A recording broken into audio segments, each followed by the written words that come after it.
திருமறை நேரம் Bible Hour presented by the National Bible College. கிறிஸ்துவின் சபையார் உங்களை வாழ்த்துகிறார்கள். Welcome to Satellite Bible Classes. வணக்கம்.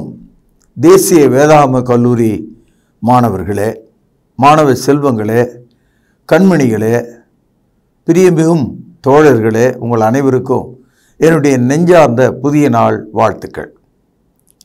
வான்வழி வகுப்புகளாக தேசிய வேதாகம கல்லூரியில் நீங்கள் கற்று வருகிற பாடத்திட்டங்கள் உங்களுக்கு மிகவும் பயனையும், உங்கள் விசுவாசத்துக்கு மிகுந்த ஆதரவையும், உங்கள் ரட்சிப்புக்கான ஒரு சத்தியத்தையும் கொடுக்கக்கூடியதாக இருக்கிறது.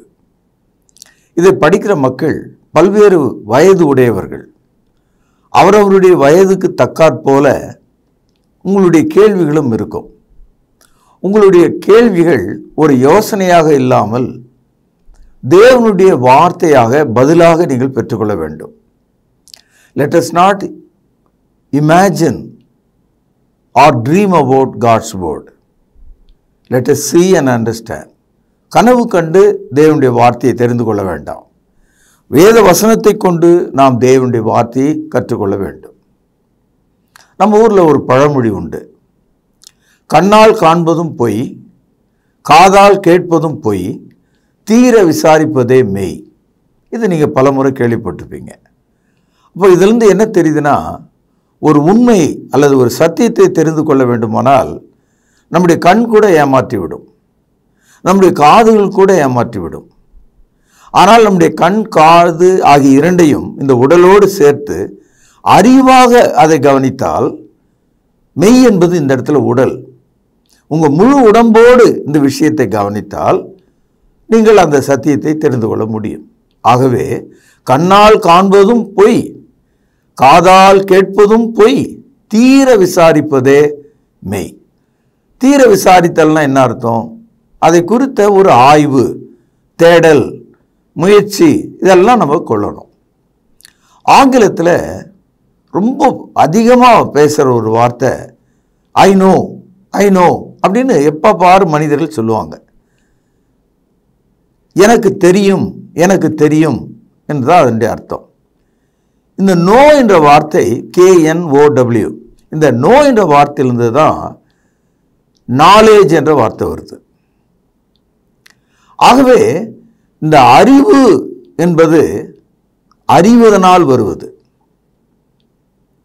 Knowledge is learning. அறிவதனால் வருவது அறிவு. இந்த அறிவுக்கு எதிரான வார்த்தை என்ன? அல்லது எனக்கு தெரியும் என்பதற்கு எதிரான வார்த்தை என்ன? தெரியாது. எனக்கு தெரியும் அப்படின்னா ஆப்போசிட் வேர்டு தெரியாது. அப்போ நாலேஜ் என்ற வார்த்தைக்கு ஆப்போசிட் வேர்டு வந்து இக்னரன்ஸ், தெரியாது.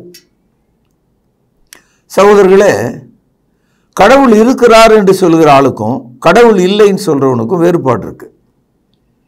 காரணம், கடவுள் இருக்கிறார்னு சொல்ற ஆளுக்கு அடிப்படை ஆதாரங்கள் இருக்கும். கடவுள் இல்லை என்று சொல்கிறவனுக்கு ஒரு கற்பனையாக அவனாகவே சொல்கிற ஒரு பதிலாக இருக்கும்.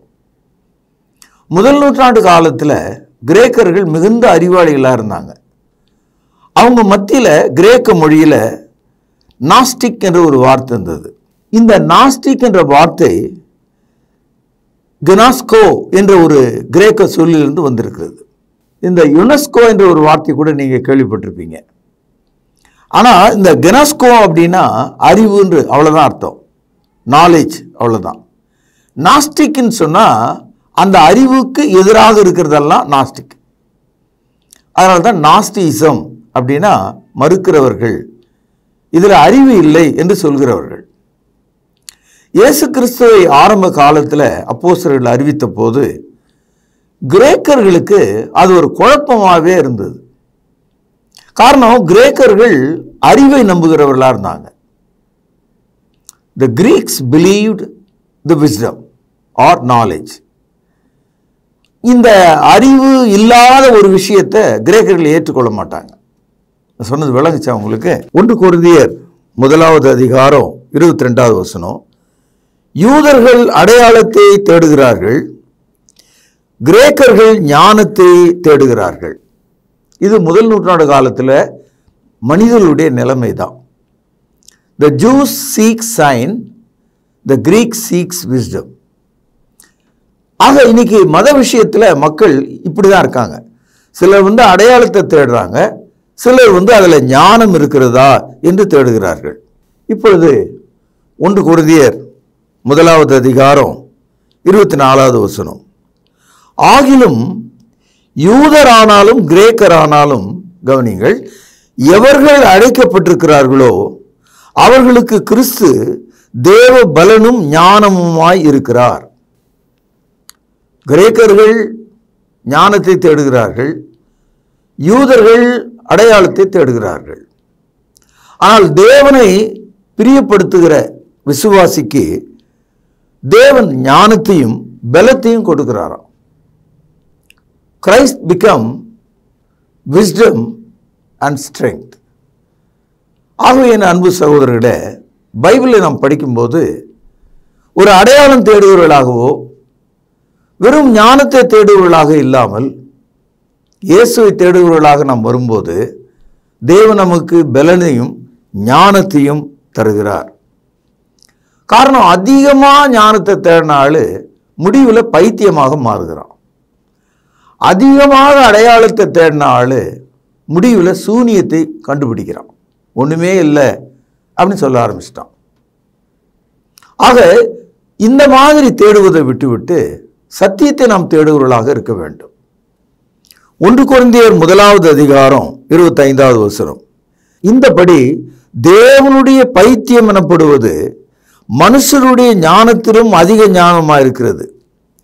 தேவனுடைய பலவீனம் எனப்படுவது மனுஷருடைய பலத்திலும் அதிக பலம் உள்ளதாக இருக்கிறது. ஆக மனிதர்கள் அடையாளத்தை தேடி பலவீனத்தை அடைகிறார்கள், ஞானத்தை தேடி பைத்தியத்தை அடைகிறார்கள். அதனால நீங்க பாருங்க, இந்த அடையாளத்தை தேடின ஆளுங்க கடைசியில் சொல்லுவாங்க, ஒண்ணுமே இல்லை, வாழ்வே மாயம், ஆல் எம்டினஸ். அதே போல ஞானத்தை தேடினவங்க பார்த்தீங்கன்னா அவர்களும் இதே மாதிரி தான், வாழ்வே மாயம், ஆல் வேனிட்டி என்று அவர்கள் சொல்வதை நீங்கள் பார்க்கலாம். ஆக என் அன்பு சகோதரர்களே, இந்த நாஸ்டிசம் என்ற இந்த கருத்துக்கள்லாம் அறிவிலே தொடங்கி அறியாமலே போய் முடிக்கிறது. ஆனால் வேதவசனம் நம்மை அறிந்து கொள்ளும்படியாக தேவன் அழைக்கிறார். Bible never teach foolishness, traditions of men. மனிதனுடைய பாரம்பரியங்களையும் முட்டாள்தனங்களையும் பைபிள் எப்போதும் போதிக்கிறது இல்லை. பைபிள் தேவனுடைய ஞானத்தையும் பலத்தையும் நமக்கு போதிக்கிறதாக இருக்கிறது. காரணம் என்னன்னா, ஞானத்தை தேடுகிற ஆளு அதை பூமிக்குரிய வகையில் தேடும்போது அது அடையாமல் போகிறான். அதிகமாக படித்த ஆள் நல்ல கிறிஸ்தவராக இல்லை, ரொம்ப படித்த ஆள் பார்த்தீங்கன்னா ஒரு மென்டலாக தான் போவார். ஆனால் படிக்காத ஆள் கொஞ்சம் விஷயத்தை தெரிஞ்சுக்கிட்டாலும் தேவனுக்கு பிரியமான மனுஷனாக மாறிடுவார். 1 கொரிந்தியர் 1 அதிகாரம் 21வது வசனம். எப்படி எனில், தேவ ஞானத்திற்கு ஏற்றபடி உலகமானது சுயஞானத்தினாலே தேவனை அறியாதிருக்கையில் பைத்தியமாக தோன்றுகிற பிரசங்கத்தினாலே விசுவாசிகளை ரட்சிக்க தேவனுக்கு பிரியமாயிற்று. மனிதர்கள் அதிக ஞானத்தை தேடுவார்கள். நீங்க எல்லா மதத்திலையும் மேலே உட்கார்ந்துருக்கிறானே இந்த சாமியார், இந்த குருக்கள், அவர்களுக்கெல்லாம் ஒரு எண்ணம், எனக்கு அதிக ஞானம் இருக்கிறது, நான் எல்லாரை பார்க்கிறோம் ஞானம் பெற்று விட்டேன், கடவுளுடைய அருள் எனக்கு உண்டு என்றெல்லாம் நினைப்பாங்க. ஆனால் சின்ன விஷயம், தேவனுடைய வார்த்தை அவங்களால் நம்ப முடியாது. தேவன் இவ்வளவாய் அன்பு கூறுகிறார் என்பதை ஒப்புக்கொள்ள முடியாது. தேவன் பாவத்திற்கான பலியாக தமது குமாரனை தந்தார் என்பதை அவர்களால் ஒப்புக்கொள்ள முடியாது. அப்பொழுது அவருடைய ஞானம் பைத்தியமாக மாறிவிடும். ஆனால் தேவனுடைய வார்த்தையை நம்புகிற மனிதன் உலகத்தில் ஒரு பைத்தியம் போல இருப்பான். அப்படிப்பட்ட மனுஷனை ரட்சிப்பது தேவனுக்கு பிரியமாக இருக்கிறதா. மீண்டும் இந்த வசனத்தை படித்து நம்ம பார்ப்போம். ஏனெனில் தேவ ஞானத்திற்கு ஏற்றபடி உலகமானது சுய ஞானத்தினாலே தேவனை அறியாதிருக்கையில், சுய ஞானம் அப்படின்னா சொந்த ஞானம், சொந்த அறிவு, பைத்தியமாக தோன்றுகிற பிரசங்கத்தினாலே விசுவாசிகளை ரட்சிக்க தேவனுக்கு பிரியமாயிற்று. By your own wisdom, you never understand God. But God accepts a simple believer for this great salvation. இந்த மாபெரும் ரட்சிப்புக்கு அவனை அழைக்கிறார். தேவன் யாரை தெரிந்து கொண்டிருக்கிறார் என்று பாருங்கள். 1 கொரிந்தியர் 1வது அதிகாரம் 27வது வசனம். ஞானிகளை வெட்கப்படுத்தும்படி தேவன் உலகத்திலே பைத்தியமானவைகளை தெரிந்து கொண்டார். இப்போ கிரேக்கர்கள் எப்போதும் ஞானத்தை தேடுகிறார்கள். அதனால்தான் கெனோசிஸ் என்ற அந்த வார்த்தை, அறிவை தேடுவது, ஞானத்தை தேடுவது. அது கிடைக்கலனா நாஸ்டிக் என்று சொல்லிவிடுவது, இல்லவே இல்லை என்று மறுப்பது. ஆனால் தேவன் எப்படி அழைக்கிறாராம் பாருங்கள் மக்களை, ஞானிகளை வெட்கப்படுத்தும்படி உலகத்தில் பைத்தியமானவைகளை தெரிந்து கொண்டார். பைத்தியமானவர்கள் எதை கொடுத்தாலும் வாங்கிக்குவாங்க, உட்கார்னா உட்காருவாங்க, படுனா படுத்துக்குவாங்க. அவங்களுக்குன்னு சுய ஞானம் கிடையாது.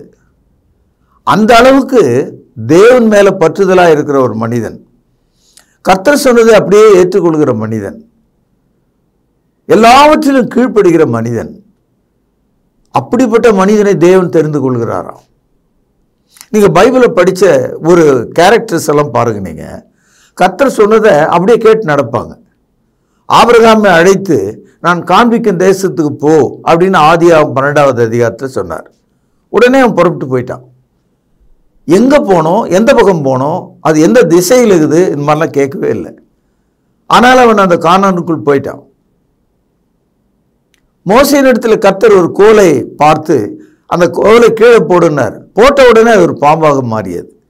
அதனுடைய வாளை பிடினார், பிடித்த உடனே கோலாக மாறியது. தேவன் சொல்வதை கேட்டு நடக்கிறார்கள். அதே கோலை கொண்டுதான் செங்கடலை திறந்தார், செங்கடலை மூடினார். அதே கோலை கொண்டுதான் மலையை அடித்து தண்ணீரை வரவழைத்தார். இதெல்லாம் நடக்கக்கூடிய காரியமா? இதே கோல் மோசேயினுடைய மரணம் வரைக்கும் அவனுடைய உடலோடு ஒரு கருவியாக அந்த கோல் இருந்தது. கீழ்ப்படிதல் என்பது இப்படிதான் இருக்கும். தேவன் யாரை அழைத்தார்? தேவன் மேல விசுவாசமா இருக்கிற ஆளை உலகம் பைத்தியம்னு சொல்லுமா. ஆகவே பைத்தியமாய் தோன்றுகிற இயேசு கிறிஸ்துவை பற்றிய பிரசங்கத்தை விசுவாசிக்கிறவனுக்கு இயேசு தேவ ஞானமும் பலமாயிருக்கிறார். 1 கொரிந்தியர் 1வது அதிகாரம் 26வது வசனம். உள்ளவைகளை அவமாக்கும்படி உலகத்தின் இழிவானவைகளையும் அப்பமாய் எண்ணப்பட்டவைகளையும் இல்லாதவைகளையும் தேவன் தெரிந்து கொண்டார். உலகத்தில் 10 பணக்காரங்க இருக்காங்க. அதில் 6வது பணக்காரர் இன்றைய தேதியில் அம்பானி. தேவன் அவனை தெரிந்து கொள்ள உலகத்தில் உள்ளவைகளை அவமாக்கும்படி இழிவானவைகளையும் அற்பமானவைகளையும் தேவன் தெரிந்து கொண்டாராம். இன்னைக்கு இந்த பைபிள் படி நடக்கிற மக்கள் பார்த்தீங்கன்னா ஏழைகளாக இருப்பாங்க, சமுதாயத்தில் தீண்டப்படாதவர்களாக இருப்பாங்க, கல்வி அறிவு இல்லாதவர்களாக இருப்பாங்க, பொன் வெள்ளி இல்லாதவர்களாக இருப்பாங்க, நிலம் நீச்சி இல்லாதவர்களாக இருப்பாங்க, வெறும் 2 கரங்களால் வேலை செய்து தின உணவை சம்பாதிக்கிறவர்களாக இருப்பாங்க. தேவன் யாரை தெரிந்து கொண்டார் பாருங்க. இந்த ரட்சிப்புக்கு தேவன் யாரை தெரிந்து கொண்டார் என்று பாருங்க. மீண்டும் வாசிக்கிறேன். 1 கொரிந்தியர் 1வது அதிகாரம் 28வது வசனம். உள்ளவைகளை அவமாக்கும்படி, அவமாக்குதெல்லாம் கேவலப்படுத்தும்படி. இன்னைக்கு எல்லாம் இருக்குது இல்லை, அவன் ரட்சிக்கப்படல, அவன் தேவனுடைய பிள்ளையா இல்லை, அவன் எதிர்காலம் சூனியமாக இருக்கு. இன்னைக்கு எவ்வளோ பெரிய ஆட்கள் இருக்காங்க உலகத்தில், எல்லாம் தெரிந்த ஏகாம்பரங்கள். ஆனால் அவர்களுக்கு மோட்சம் இல்லை. உள்ளவைகளை அவமாக்கும்படி உலகத்தில் இழிவானவைகளையும் அற்பமாய் எண்ணப்பட்டவைகளையும் இல்லாதவர்களையும் தேவன் தெரிந்து கொண்டார். ஏன் அப்படி தெரிந்து கொண்டார்? Why God has chosen like that? கடவுள் ஒரு சட்டத்தை பூமியில் வைத்திருக்கிறார். அந்த சட்டம் என்னன்னா, தேவனை நேசிக்கிறவன் விசுவாசிக்கிறவன் யார், தேவனுக்கு கீழ்ப்படியாம அவிசுவாசிக்கிறவன் யார், எல்லாருக்கும் ஒரு பொதுவான ஒரு சட்டத்தை கொடுத்து இந்த பிரிவை பார்க்கிறார். 1 கொரிந்தியர் 1வது அதிகாரம் 29ஆம் வசனம், மாம்சமான எவனும் தேவனுக்கு முன்பாக பெருமை பாராட்டாதபடிக்கு அப்படி செய்தார். No man can glorify himself. So God put the law in a simplest form. கடவுள் தமது சட்டத்தை மிகவும் லேசாக லகுவாக மாற்றிவிட்டார். என் அன்பு சகோதரர்களே, ஒருமுறை இயேசு கிறிஸ்து ஒரு சிறந்த உதாரணத்தை சொன்னார். லூக்கா எழுதிய சுவிசேஷம் 16ஆம் அதிகாரம், லூக்கா 16:19. ஐஸ்வர்யமுள்ள ஒரு மனுஷன் இருந்தான். அவன் இரத்தாம்பரமும் விலையேறப்பெற்ற வஸ்திரமும் தரித்து அனுதினமும் சம்பரமாய் வாழ்ந்து கொண்டிருந்தான். லாசரு என்னும் பேர் கொண்ட ஒரு தரித்திரனும் இருந்தான். அவன் பருக்கள் நிறைந்தவனாய் அந்த ஐஸ்வர்யவானுடைய வாசல் அருகே கிடந்து அவனுடைய மேஜையிலிருந்து விழும் துணிக்கைகளாலே தன் பசியை ஆற்ற ஆசையாயிருந்தான். நாய்கள் வந்து அவன் பருக்களை நக்கிற்று. பின்பு அந்த தரித்திரன் மரித்து தேவதூதரால் ஆபிரகாமினுடைய மடியிலே கொண்டு போய் விடப்பட்டான். ஐஸ்வர்யவானும் மரித்து அடக்கம் பண்ணப்பட்டான். பாதாளத்திலே அவன் வேதனைப்படுகிற போது தன் கண்களை ஏறெடுத்து தூரத்திலே ஆபிரகாமையும் அவன் மடியிலே லாசருவையும் கண்டான். இயேசு சொன்னார் இந்த வார்த்தையை. உலகத்தில் 2 வகையான மக்கள்.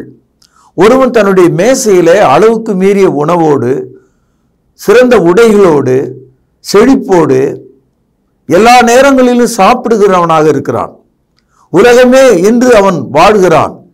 எல்லாம் அவனுக்குரியதாக நினைத்து கொண்டிருந்தான். அவனுடைய மேஜிலிருந்து விழக்கூடிய சிறிய துணுக்குகளை, நாய்க்குட்டிகள் தின்னும் அளவுக்கு இருக்கிற உணவை பொறுக்கி தின்பதற்காக அங்கே ஒரு மனிதன் வந்தான். அவனுடைய தலை முதற்கொண்டு கால் மட்டும் அழுகிய புண்கள் இருந்தது. அந்த புண்களை நாய்கள் வந்து நக்கியது. அந்த நாயை விரட்டுவதற்கு கூட அவனுக்கு சக்தி இல்லை. அந்த அளவுக்கு அவன் ஏழ்மையா இருந்தான்.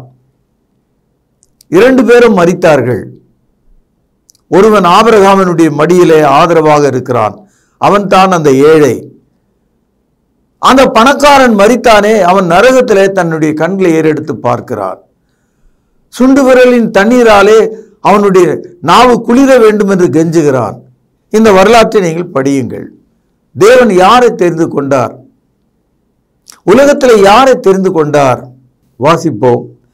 1 கொரிந்தியர் 1வது அதிகாரம் 28வது வசனம். உள்ளவைகளை அவமாக்கும்படி, அப்படின்னா இந்த உலகத்தில் நானுன்னு நினைக்கிறானே அவனை வெட்கப்படுத்தும்படி உலகத்தின் இழிவானவைகளையும் அற்பமாய் எண்ணப்பட்டவைகளையும் இல்லாதவைகளும் தேவன் தெரிந்து கொண்டார்.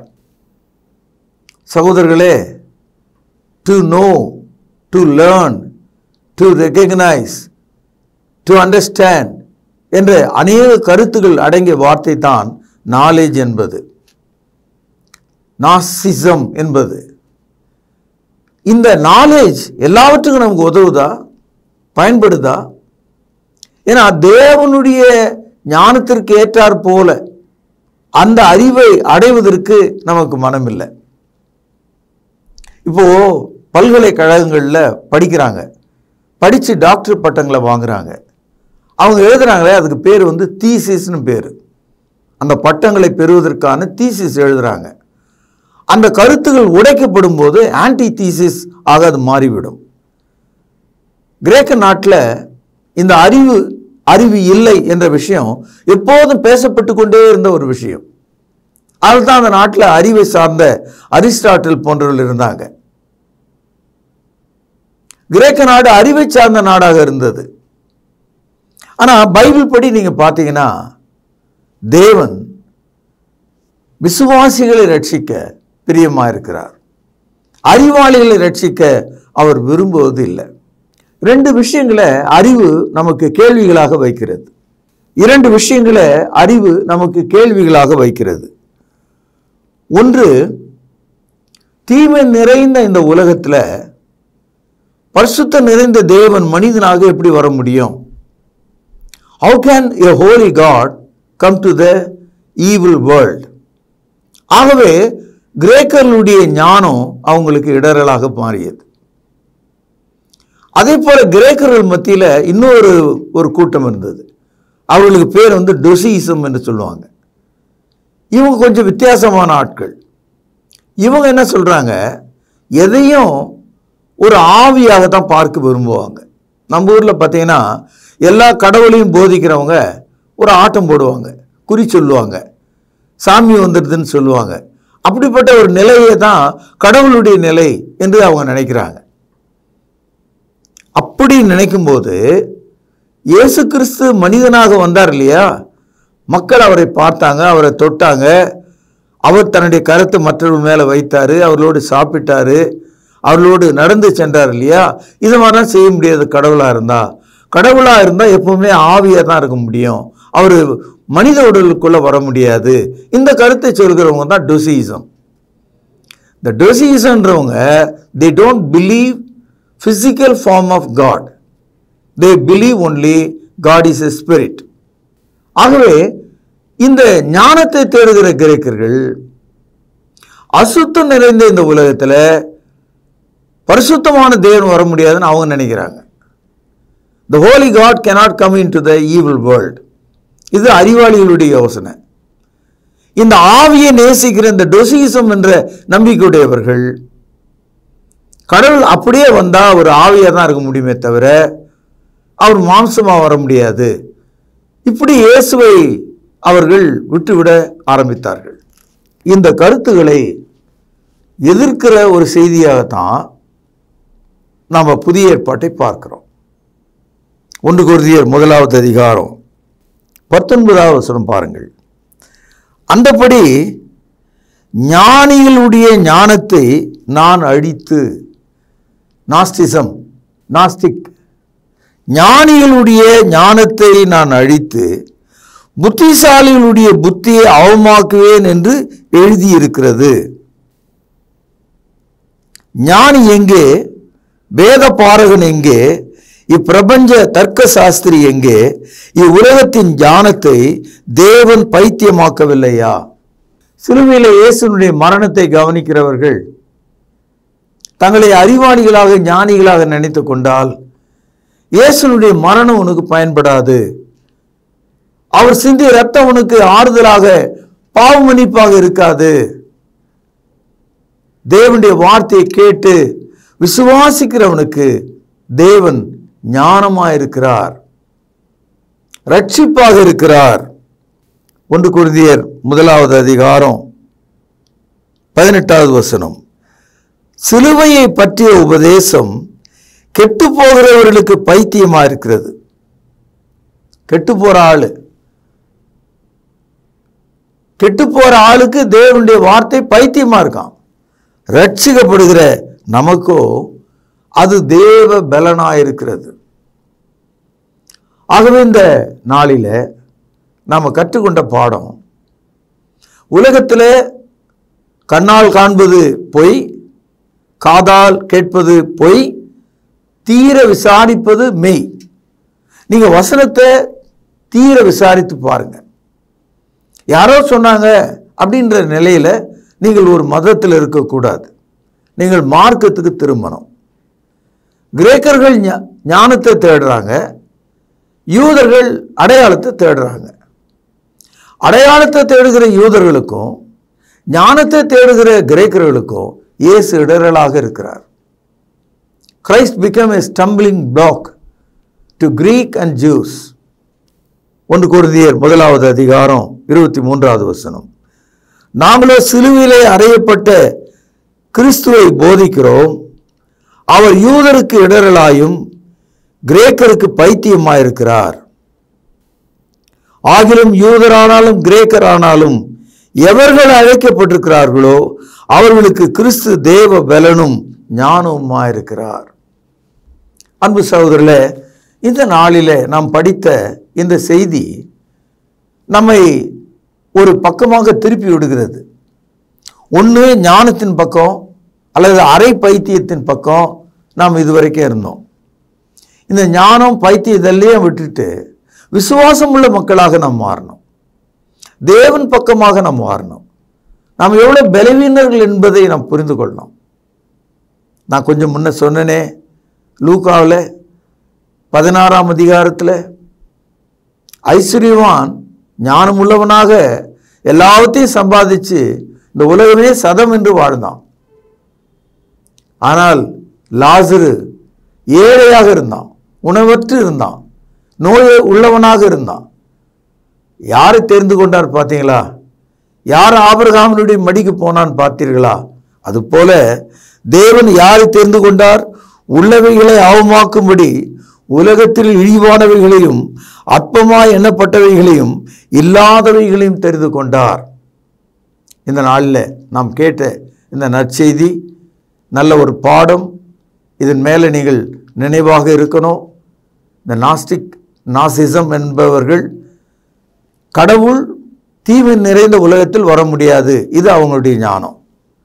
டொசிசம் என்ற அந்த கிரேக்கர்கள் மத்தியில் கடவுள் ஆவிக்குரியவர், அப்படி இருக்கும்போது எப்படி மாம்சத்தில் வர முடியும், எப்படி இயேசு மனிதனாக வர முடியும், இந்த கேள்வி உடையவர்கள். அது இந்த ரெண்டு பேருக்கும் பதில் இல்லை. அவர்களுக்கு தேவன் இடரலாக இருக்கிறார், பைத்தியமாக இருக்கிறார். ஆனால் இழிவான நமக்கு தேவன் ஞானமும் அறிவும் ரட்சிப்பும் தயவுமாக இருக்கிறார். ஜெபம் பண்ணுவோம். நாளை நாம் சந்திப்போம். பரலோகத்திலே வாசமாக இருக்கிற அற்புதமான தகப்பனே, இந்த நாளிலே நாங்கள் கேட்ட இந்த நற்செய்தி நல்ல ஒரு பாடமாக எங்கள் மனதிலே இருக்கத்தக்கதாக உதவி செய்தரலும். கேட்ட மக்கள் விளங்கி கொள்ள அவர்களுக்கு ஆர்வத்தை தாரும். இயேசுவின் நாமத்திலே ஜெபத்தை கேட்டருளும். பரிசுத்தமுள்ள எங்கள் நல்ல பிதாவே, ஆமென். தொடர்பு கொள்ள வேண்டிய முகவரி: திருமறை நேரம், 58 சர்ச் தெரு, குமரன் நகர், சென்னை 6,82,000. செல்போன் 9385500882. கர்த்தாவே, தேவர்களில் உமக்குப்பானவர் யார்? வானத்திலும் பூமியிலும் உமக்குப்பானவர் யார்?